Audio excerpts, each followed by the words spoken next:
آپ حضرات کی توجہ ایک ضروری امر کی طرف کروانا چاہتا ہوں، وہ یہ کہ اس آزادی کے زمانہ میں جہاں ہم مسلمانوں میں دین کے اور بہت سے امور میں کوتاہی اور آزادی کا رنگ ہے، وہاں حضرات صحابہ کرام رضی اللہ عنہم اجمعین کی حق شناسی اور ان کے ادب و احترام میں بھی حد سے زیادہ کوتاہی ہے، بلکہ اس سے بڑھ کر بعض دین سے بے پرواہ لوگ تو ان کی شان میں گستاخی تک کرنے لگتے ہیں، حالانکہ صحابہ کرام دین کی بنیاد ہیں، دین کے اول پھیلانے والے ہیں، ان کے حقوق سے ہم لوگ مرتے دم تک بھی عہدہ برا نہیں ہو سکتے۔ حق تعالی جل شانہ اپنے فضل سے ان پاک نفوس پر لاکھوں رحمتیں نازل فرمائے کہ انہوں نے نبی مکرم حضرت محمد رسول اللہ صلی اللہ علیہ وسلم سے دین حاصل کیا اور ہم لوگوں تک پہنچایا۔ اس لیے قاضی ایاز کی ایک کتاب شفا کی ایک فصل کا مختصر ترجمہ جو اس کے مناسب ہے وہ میں گوش گزار کرتا ہوں اور اسی پر آپ سے گزارش کروں گا کہ ضرور غور فرمائیں۔ وہ فرماتے ہیں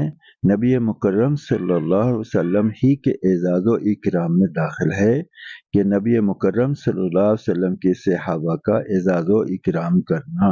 اور ان کے حق کو پہچاننا اور ان کا اتباع کرنا اور ان کی تعریف کرنا اور ان کے لیے استغفار اور دعائے مغفرت کرنا اور ان کے آپس کے اختلافات میں لب کشائی نہ کرنا۔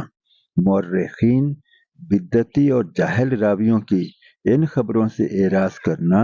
جو ان حضرات کی شان میں نقص پیدا کرنے والی ہوں، اور اس نوع کی کوئی روایت اگر سنتے ہیں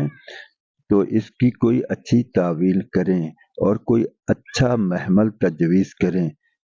کہ وہ اس کے مستحق ہیں، اور ان حضرات کو برائی سے یاد نہ کریں بلکہ ان کی خوبیاں اور ان کے فضائل بیان کیا کریں اور عیب کی باتوں سے سکوت کریں،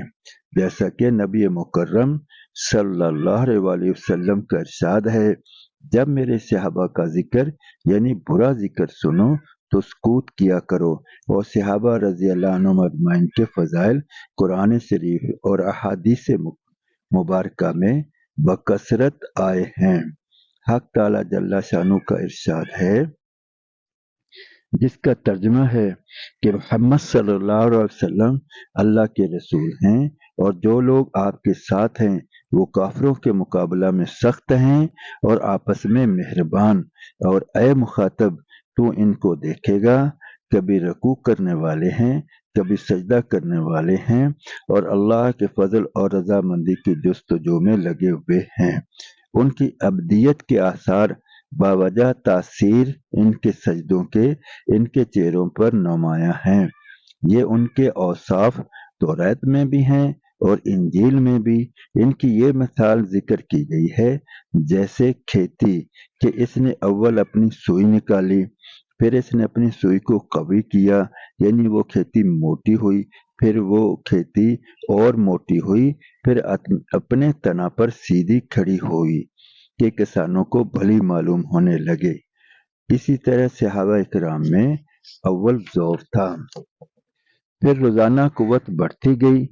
اور حق تعالی جل شانہ نے صحابہ کو اس لیے یہ نشو و نما دیا تاکہ ان سے کافروں کو حسد میں جلا دے، اور آخرت میں حق تعالی جل شانہ ان صاحبوں سے جو کہ ایمان لائے اور نیک کام کر رہے ہیں مغفرت اور اجر عظیم کا وعدہ کر رکھا ہے۔ دوسری جگہ ارشاد باری تعالی ہے جس کا ترجمہ ہے تحقیق حق تعالی جل شانہ ان مسلمانوں سے جو کہ آپ صلی اللہ علیہ وسلم کے ہم سفر ہیں خوش ہوا جبکہ یہ لوگ آپ صلی اللہ علیہ وسلم سے درخت کے نیچے بیعت کر رہے تھے، اور ان کے دلوں میں جو کچھ اخلاص اور عزم تھا حق تعالی جل شانہ کو وہ بھی معلوم تھا، اور حق تعالی جل شانہ نے ان کے دل میں اطمینان پیدا کر دیا تھا، اور ان کو ایک لگتے ہاتھ فتح بھی دے دی۔ مراد اس سے فتح خیبر ہے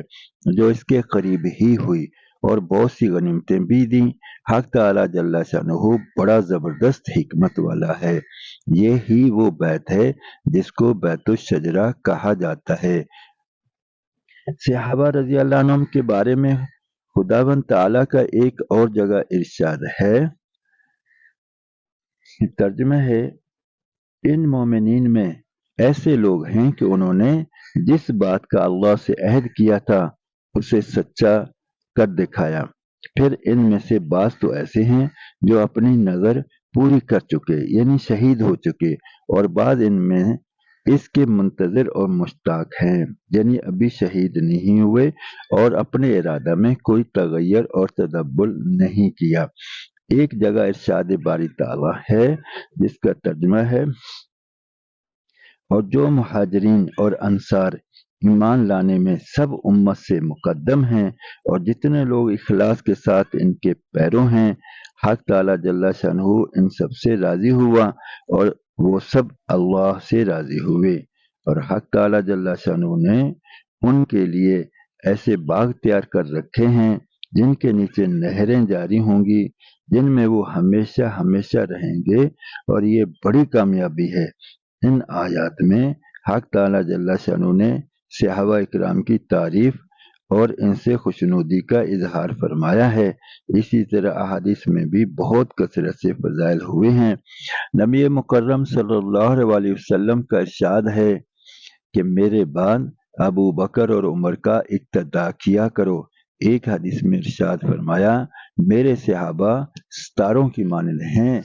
جس کا اتباع کرو گے ہدایت پاؤ گے۔ محدثین کو اس روایت میں اگرچہ کلام ہے، اور اسی وجہ سے قاضی ایاز رحمۃ اللہ علیہ پر اس کے ذکر کرنے میں بھی اعتراض ہوا ہے، مگر ملا قاری رحمۃ اللہ علیہ لکھتے ہیں کہ ممکن ہے تعدد طرق کی وجہ سے ان کے نزدیک قابل اعتبار ہو، اور فضائل میں ہونے کی وجہ سے ذکر کیا ہو، کیونکہ فضائل میں معمولی ضعف کی روایتیں ذکر کر دی جاتی ہیں۔ حضرت انس رضی اللہ عنہ کہتے ہیں، نبی مکرم صلی اللہ علیہ وسلم کا ارشاد ہے، میرے صحابہ کی مثال کھانے میں نمک کی سی ہے کہ کھانا بغیر نمک کے اچھا نہیں ہو سکتا۔ حضور اکرم صلی اللہ علیہ وسلم کا یہ بھی ارشاد ہے، اللہ سے میرے صحابہ کے بارے میں ڈرو، ان کو ملامت کا نشانہ نہ بناؤ۔ جو شخص ان سے محبت رکھتا ہے میری محبت کی وجہ سے ان سے محبت رکھتا ہے، اور جو ان سے بغض رکھتا ہے وہ میرے بغض کی وجہ سے بغض رکھتا ہے۔ جو شخص ان کو اذیت دے اس نے مجھ کو اذیت دی، اور جس نے مجھ کو اذیت دی اس نے حق تعالیٰ جل شانہ کو اذیت دی، اور جو شخص اللہ کو اذیت دیتا ہے قریب ہے کہ پکڑ میں آ جائے۔ حضور اکرم صلی اللہ علیہ وسلم کا یہ بھی ارشاد ہے، میرے صحابہ کو گالیاں نہ دیا کرو۔ اگر تم میں سے کوئی شخص احد کے پہاڑ کے برابر سونا خرچ کرے تو وہ ثواب کے اعتبار سے صحابہ کے ایک مد یا آدھے مد کے برابر بھی نہیں ہو سکتا۔ نبی مکرم صلی اللہ علیہ وسلم کا ایک اور ارشاد پاک ہے، جو شخص صحابہ کو گالیاں دے اس پر اللہ کی لعنت اور فرشتوں کی لعنت اور تمام آدمیوں کی لعنت، نہ اس کا فرض مقبول ہے نہ نفل۔ نبی مکرم صلی اللہ علیہ وسلم کا ارشاد ہے، حق تعالیٰ جل شانہ نے انبیاء علیہ السلام کے بعد تمام مخلوق میں سے میرے صحابہ کو چھانٹا ہے، اور ان میں سے 4 کو ممتاز کیا، ابو بکر، عمر، عثمان اور علی رضی اللہ عنہ۔ ان کو میرے سب صحابہ سے افضل قرار دیا۔ ایوب سختیانی رحمۃ اللہ علیہ لکھتے ہیں کہ جس نے حضرت ابو بکر سے محبت کی اس نے دین کو سیدھا کیا، اور جس نے عمر سے محبت کی اس نے دین کے واضح راستے کو پا لیا، اور جس نے حضرت عثمان رضی اللہ عنہ سے محبت کی وہ اللہ کے نور کے ساتھ منور ہوا، اور جس نے حضرت علی رضی اللہ عنہ سے محبت کی اس نے دین کی مضبوط رسی کو پکڑ لیا۔ جو صحابہ کی تعریف کرتا ہے وہ نفاق سے بری ہے، اور جو صحابہ کی بے ادبی کرتا ہے بدعتی، منافق، کا مخالف ہے۔ مجھے اندیشہ ہے کہ اس کا کوئی عمل قبول نہیں، یہاں تک کہ ان سب کو محبوب رکھے اور ان کی طرف سے دل صاف ہو۔ ایک حدیث میں نبی مکرم صلی اللہ علیہ وسلم کا ارشاد ہے کہ اے لوگوں، میں ابو بکر سے خوش ہوں، تم لوگ ان کا مرتبہ پہچانو۔ میں عمر سے، عثمان سے، علی سے، طلحہ سے، زبیر سے، سعد بن سے، سعید سے، عبد الرحمن بن عوف سے، ابو عبیدہ سے خوش ہوں، تم لوگ ان کا مرتبہ پہچانو۔ اے لوگوں، حق تعالیٰ جل شانہ نے بدر کی لڑائی میں شریک ہونے والوں کی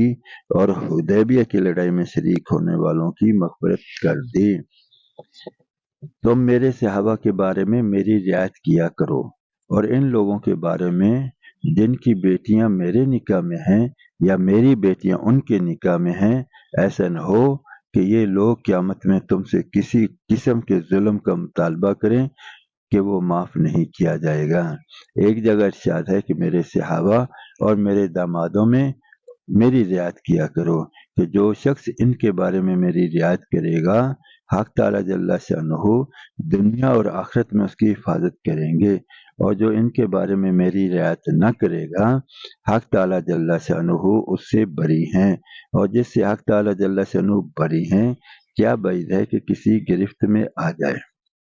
نبی مکرم صلی اللہ علیہ وسلم سے یہ بھی نقل کیا گیا کہ جو شخص صحابہ کے بارے میں میری رعایت کرے گا، میں قیامت کے دن ان کا محافظ ہوں گا۔ ایک جگہ ارشاد ہے کہ جو میرے صحابہ کے بارے میں میری رعایت رکھے وہ میرے حوض پر پہنچ سکے گا، اور جو ان کے بارے میں میری رعایت نہ کرے گا وہ میرے حوض تک نہیں پہنچ سکے گا اور مجھے دور ہی سے دیکھے گا۔ سہل بن عبداللہ کہتے ہیں کہ جو شخص اللہ کے پیارے محبوب محمد کریم صلی اللہ علیہ وسلم کے صحابہ کی تعظیم نہ کرے وہ حضور ہی پر ایمان نہیں لایا۔